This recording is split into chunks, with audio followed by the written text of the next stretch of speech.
अस्सलाम वालेकुम जी। मेरा नाम डॉक्टर लीना बशीर है। मैं कंसल्टेंट गायनेकोलॉजिस्ट और इनफर्टिलिटी स्पेशलिस्ट हूँ और हमेशा की तरह मैं आपके लिए बहुत ही इंफॉर्मेटिव वीडियो लेकर आई हूँ। आज की वीडियो में हम बहुत ही इंपॉर्टेंट और एक इंटरेस्टिंग टॉपिक पर डिस्कशन करने वाले हैं, क्योंकि आज की वीडियो का जो टॉपिक है वो है हमल में जो मिथ्स और फैक्ट्स होते हैं उनसे रिलेटेड आज हम डिटेल में बात करेंगे। जैसे ही प्रेगनेंसी स्टार्ट होती है, इर्द गिर्द के लोग, आपके घर वाले, आपके फ्रेंड्स बहुत सी ऐसी बातें करते हैं जिसकी वजह से आप कंफ्यूज हो जाते हैं और आपको ये समझ नहीं आती कि इसमें सच्चाई किस हद तक है। तो वीडियो को एंड तक देखिएगा, क्योंकि आज की वीडियो में हम ये डिटेल में डिस्कशन करेंगे कि हमल को लेकर कौन से मिथ्स हैं और कौन से फैक्ट्स हैं, कौन सी ऐसी बातें हैं जिसमें दर हकीकत कोई भी सच्चाई नहीं है। अगर आपने इस चैनल को सब्सक्राइब नहीं किया तो चैनल को सब्सक्राइब भी करें और आगे इसको शेयर भी करें, ताकि जो खवातीन इन चीज़ों से कंफ्यूज हैं कि कौन सी बातें हमल को लेकर सच हैं और कौन सी नहीं, तो उनको भी गाइडेंस मिल सके और उनको भी ये सारे कॉन्सेप्ट्स क्लियर हो सके।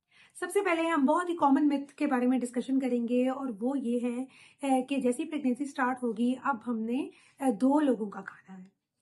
तो ये एक मिथ है, क्योंकि प्रेगनेंसी में आपने अपनी डाइट को इम्प्रूव करना होता है, लेकिन इसका हरगिज़ ये मतलब नहीं है कि अब आप दो लोगों का खाएंगे। प्रेगनेंसी में कोशिश करें कि 400 टू 500 कैलोरी इनटेक बढ़ा दें, इससे ज़्यादा ना बढ़ाएं, क्योंकि इससे आपका गैर ज़रूरी वज़न बढ़ने लग जाएगा और जब गैर ज़रूरी वज़न बढ़ने लग जाता है तो उससे बहुत सी कॉम्प्लिकेशंस अमल में होने लग जाती हैं, जिसमें ब्लड प्रेशर के मसले हो सकते हैं, शुगर हो सकती है और खून जमने की जो ताकत होती है वो भी बढ़ने लग जाती है।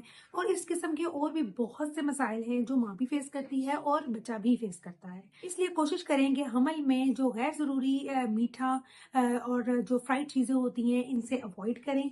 हेल्दी डाइट लें ताकि आप खुद भी सेहतमंद रहें और आपका बेबी भी सेहतमंद रहे। अब आ जाते हैं एक दूसरी मिथ जो बहुत ही कॉमन है, और वो है कि जैसे ही प्रेगनेंसी स्टार्ट होगी आपने मुकम्मल आराम करना है। हालांकि कहा जाता है कि हमल में आप जितनी फिजिकल एक्टिविटी रखेंगे, आप एक्सरसाइज करें, आप योगा कर सकते हैं, इवन स्विमिंग भी कर सकते हैं, वॉक करें, जितनी आप फिजिकल एक्टिविटी अपनी अच्छी रखेंगे उतने ही आपकी प्रेगनेंसी स्मूथ रहेगी। इस तरह आपको बहुत से प्रॉब्लम, जिस तरह स्टमक के प्रॉब्लम्स होते हैं, कॉन्स्टिपेशन हो जाती है और पाँव की स्वेलिंग आने लग जाती है, और एंड में जो सिजेरियन का रेट इतना बढ़ गया है उसकी सबसे बड़ी वजह ये है कि जैसे ही प्रेगनेंसी स्टार्ट होती है खवातीन ये समझती हैं कि हमने अब मुकम्मल आराम करना है। कुछ केसेस ऐसे होते हैं जिसमें हम पेशेंट को बेड रेस्ट का एडवाइस करते हैं, जिसमें आपकी आवल नीचे होती है, ब्लीडिंग के प्रॉब्लम्स हो सकते हैं, तो उसमें हम बेड रेस्ट एडवाइस करते हैं। अदरवाइज अगर आपका कोई भी ऐसा इशू नहीं है, प्रेगनेंसी आपकी स्मूथ जा रही है, तो कोशिश करें कि अपनी फिजिकल एक्टिविटी ना छोड़ें। इसके अलावा एक और भी बहुत कॉमन मिथ है कि हमल के पहले 3 महीनों में आपने चेकअप नहीं करवाना, कोई अल्ट्रासाउंड नहीं करवाना, और अल्ट्रासाउंड अगर आप बार बार करवाएंगे तो उससे बेबी को कोई नुकसान हो सकता है। तो ये भी एक मिथ है। शुरू के 3 माह का अल्ट्रासाउंड बहुत ही ज़रूरी होता है, क्योंकि उसमें हमने पहले 3 माह की बच्चे की ग्रोथ देखनी होती है, और आगे भी जो अल्ट्रासाउंड्स होते हैं वो भी बहुत ज़रूरी होते हैं, क्योंकि अगर आप अल्ट्रासाउंड नहीं करवाएंगे तो ऐसे बहुत से केसेस होते हैं जिसमें बेबी की ग्रोथ किसी एक मंथ में जाकर स्टॉप हो जाती है और पेशेंट को पता ही नहीं होता। और ये बात आप क्लियर कर लें कि अल्ट्रासाउंड की रेज बिल्कुल सेफ होती हैं। चाहे आप एक दिन में एक से ज़्यादा भी अल्ट्रासाउंड कराएंगे तो उससे बच्चे को कोई नुकसान नहीं होगा। कुछ पेशेंट्स आके मुझसे ये पूछते हैं कि डॉक्टर साहब, क्या हमल में हम अंडा खा सकते हैं, ड्राई फ्रूट्स खा सकते हैं, गर्म होता है तो कहीं हमें ब्लीडिंग तो स्टार्ट नहीं हो जाएगी। कुछ पेशेंट्स का कहना ये भी होता है कि हमें ब्लीडिंग हो रही है, तो उसकी वजह ये है क्योंकि सर्दियों में हम ड्राई फ्रूट अंडे ज़्यादा ले रहे होते हैं तो उससे ब्लीडिंग स्टार्ट हो जाती है। हालांकि जिन पेशेंट्स को ब्लीडिंग का मसले होते हैं वो मैंने एक वीडियो में आपको बड़े क्लियर बताया था, मिसकैरेजेस से रिलेटेड जब हमने बात की थी, कि मिसकैरेजेस की रीज़न गर्म चीज़ें खाना नहीं होती। मिसकैरेजेस की और भी बहुत सी वजूहत हैं। आप प्लीज़ उस वीडियो को भी ज़रूर देखिएगा ताकि आपको ये क्लियर हो सके कि ये जो गर्म चीज़ें हम कहते हैं कि ड्राई फ्रूट्स, अंडा, मछली, ये चीज़ें खाने से मिसकैरेज हो जाएगा, तो ऐसा कुछ भी नहीं है, ये भी एक मिथ है। इसके अलावा एक और मिथ है कि आप सेक्सुअल इंटीमेसी नहीं रख सकते, हस्बैंड से मीटिंग नहीं कर सकते। हालांकि ये भी एक मिथ है। कुछ ऐसी कंडीशंस होती हैं जिसमें हम हस्बैंड से मिलने के लिए पेशेंट को मना कर देते हैं, रोक देते हैं। उसमें अगर आपको पहले 3 माह में ब्लीडिंग स्टार्ट हो गई है, अगर आपकी आवल नीचे है या इस किस्म के और भी कोई प्रॉब्लम्स हैं, तो आप ये अवॉइड करें। अदरवाइज अगर आपकी प्रेगनेंसी में ऐसी कोई कॉम्प्लिकेशन नहीं है, ना आवल का कोई मसला है, ना कोई ब्लीडिंग का प्रॉब्लम है, तो थ्रू आउट 9 मंथ आप हस्बैंड से मिल भी सकते हैं। लेकिन उसमें आपने कुछ चीज़ों का ख्याल रखना होता है। कुछ पोस्चर्स ऐसे होते हैं जिसमें आप हस्बैंड से नहीं मिल सकते। अदरवाइज सेक्सुअल इंटरकोर्स प्रेगनेंसी को बिल्कुल भी नुकसान नहीं देता। जेंडर को लेकर बहुत सी मिथ्स हैं जिसके बारे में मैंने एक वीडियो में बड़ी डिटेल डिस्कशन भी की थी। उसमें भी मैंने आपको बताया था कि बहुत सी ऐसी चीज़ें हैं जो मिथ्स हैं और बहुत सी ऐसी चीज़ें हैं जो साइंटिफिकली प्रूवन है। उसमें भी बहुत सी मिथ्स हैं जिसमें कहा जाता है कि अगर पेट का उभार ऊपर की तरफ है तो बेबी गर्ल होगी, और अगर पेट का उभार नीचे की तरफ है तो बेबी बॉय होगा। अगर मीठा खाने का दिल कर रहा है तो बेबी गर्ल होगी, और अगर खट्टा खाने का दिल कर रहा है, चटपटी चीज़ें खाने का दिल कर रहा है तो बेबी बॉय होगा। तो जेंडर को लेके भी ऐसी बहुत सी मिथ्स हैं। कुछ फ्रूट्स ऐसे होते हैं जिसमें कहा जाता है कि मिसकैरेजेस हो जाते हैं, तो उनमें मैं आपको ये बताऊंगी कि आप फ्रूट हर किस्म का खा सकते हैं, चाहे वो ड्राई फ्रूट हो, चाहे आप रूटीन में जो भी फ्रूट आप लेना चाहते हैं आप ले सकते हैं। लेकिन पपाया यानी पपीता और पाइनएप्पल अनानास ये आपने अवॉइड करनी है, क्योंकि इसमें कुछ ऐसी स्टडीज हैं जिससे ये कहा जाता है कि पपीता खाने से मिसकैरेजेस हो जाते हैं। तो आप ये अवॉइड करें। बाकी सारे फ्रूट्स आप प्रेगनेंसी में खा सकते हैं, वो बिल्कुल सेफ होते हैं। इसके बाद हम बात करते हैं कि हमल में मसाज करा सकते हैं या नहीं करा सकते।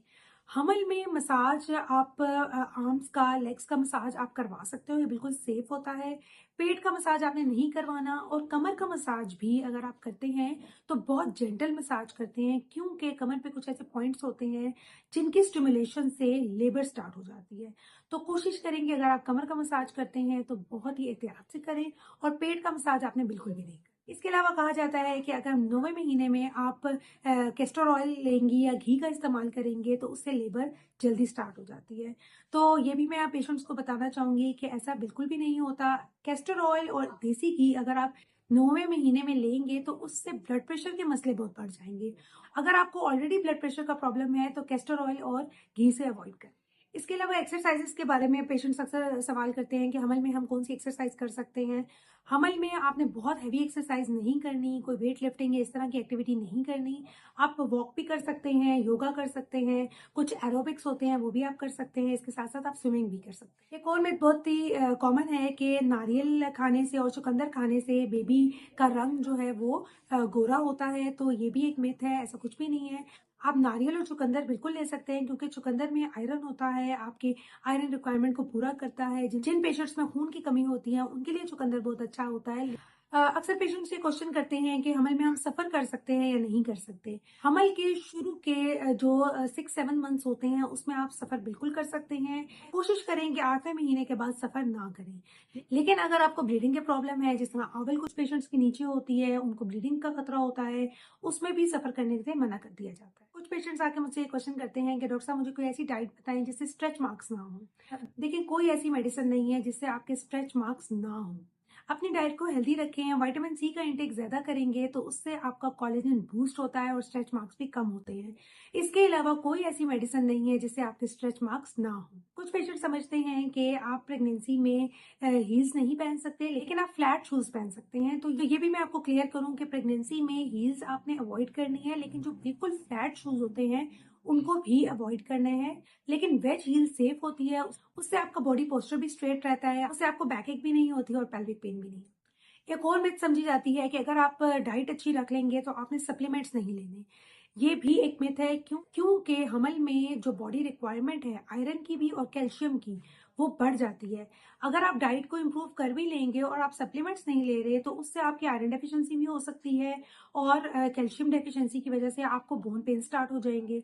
तो कोशिश करेंगे जो सप्लीमेंट्स आपको दिए जा रहे हैं, चाहे आयरन हो या कैल्शियम हो, उसको सही टाइम पे लें और उसको मिस ना करें। इसके अलावा एक मिथ है कि सिजेरियन के बाद आपकी नॉर्मल डिलीवरी नहीं हो सकती।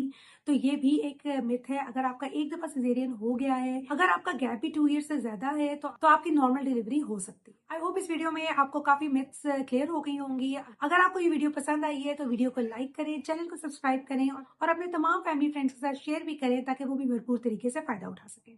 Thank you.